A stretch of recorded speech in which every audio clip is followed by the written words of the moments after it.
हनी ट्रॅपच्या मुद्द्यावरून नाना पटोले यांनी विधानसभेमध्ये पेन ड्राईव्ह बॉम्ब फोडलेला आहे। मुंबईमध्ये मंत्रालय, ठाणे, नाशिक हे हनी ट्रॅपचे केंद्रबिंदू आहेत असं पटोले म्हणाले। माझ्याकडे पेन ड्राईव्ह आहे, मी कुणाचा चारित्र्य हनन करू इच्छित नाही असं देखील नाना पटोले यांनी म्हटलं।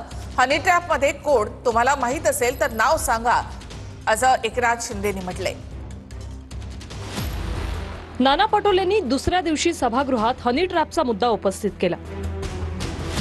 पटोलेंनी मंत्रालय, ठाणे आणि नाशिक ही हनी ट्रॅपची केंद्रबिंदू असल्याचा आरोप केला। आणि म्हणून अध्यक्ष महाराज माझी आपल्याला विनंती आहे, आणि म्हणून अध्यक्ष महाराज माझी आपल्याला विनंती आहे,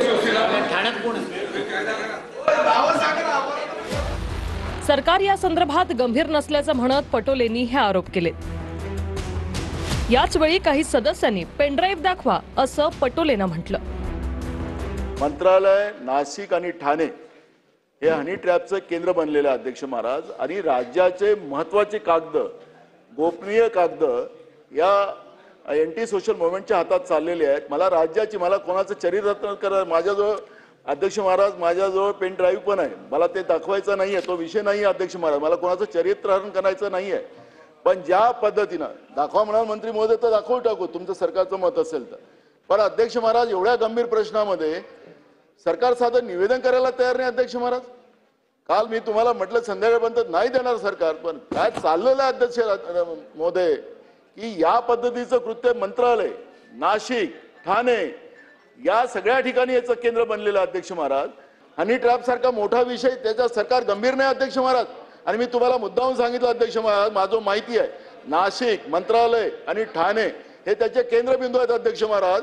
आणि म्हणून अध्यक्ष महाराज माझी आपल्याला विनंती आहे, मला अध्यक्ष महाराज गंभीर बाब आहे, अध्यक्ष महाराज गंभीर बाब आहे। पटोले नंतर जयंत पाटलांनीही हा मुद्दा उपस्थित केला। सरकारने यावर आश्वस्त करावं असं जयंत पाटील म्हणाले। त्याच वेळी शिंदेंनीही जयंत पाटलांवर मिश्किल टिप्पणी केली। नाशिकचं हनी ट्रॅपचं प्रकरण फार गंभीर आहे, राठोड कसं होय म्हणू शकतात त्याला? अध्यक्ष महोदय, माननीय उपमुख्यमंत्री महोदयांच्या सारख्या दर्जाच्या माणसाने सभागृहाला आणि महाराष्ट्राला आश्वस्त करावं। तुम्हाला सगळी नावं माहित आहेत का अध्यक्ष महोदय? ती सगळ्यांची नाव आहेत अध्यक्ष महोदय, आपण या बाबी गांभीर्याने घेतलेल्या आहेत आणि आपल्या निर्देशाप्रमाणे शासनाने देखील नोंद घेतलेली आहे। हनी ट्रॅपच्या मुद्द्यावरून भास्कर जाधवांनीही उभं राहत योगेश कदमांच्या भूमिकेवर प्रश्न उपस्थित केला। मी आपल्या ही गोष्ट निदर्शनात आणण्याकरता झटकन उभा राहिलो की या संदर्भामध्ये राज्याचे गृहराज्यमंत्री यांनी काल मीडिया समोर जाहीर विधान केलंय की नाशिकच्या माणसानं सुद्धा दिलेली तक्रार मागे घेतली आणि ठाण्याच्या माणसांनी सुद्धा तक्रार मागे घेतली आणि आपसामध्ये सेटलमेंट करून हा विषय संपला असं गृहराज्यमंत्री म्हणतात। आणि राज्याचे उपमुख्यमंत्री म्हणतात आम्ही हा विषय गांभीर्याने घेतलेला आहे। तुम्ही सभागृहाची दिशाभूलता करत नाही ना दोघे जण? अध्यक्ष महोदय, हे मला सांगायचं आहे एवढ्या गंभीर प्रश्नावर। मी ज्या केसच्या बद्दल माहिती दिली, मुळात ती तक्रार ही कुठली हनी ट्रॅपच्यावर तक्रार नव्हती, ती तक्रार वेगळी होती। आणि त्या बाबतीमध्ये जर का ज्यांनी तक्रार दिलेली आहे, ज्यांच्यावर तक्रार दिलेली आहे, दोघांमध्ये जर का कॉम्प्रोमाइज झालं तक्रार मागे घेतली गेली, इतकं सिंपल आहे। ही तक्रार हनी ट्रॅपची नव्हती। एकंदरीत हनी ट्रॅपचा मुद्दा पुढेही गाजणार अशी चिन्ह आहेत। यांचा ठराव क्रमांक 33 20 मिनिटांपेक्षा जास्त नाही। 3 राजकुमार बडोले विधानसभा सदस्य यांचा ठराव क्रमांक 43 20 मिनिटांपेक्षा जास्त नाही। 4 राजकुमार बडोले विधानसभा सदस्य यांचा ठराव क्रमांक 39 20 मिनिटांपेक्षा जास्त नाही।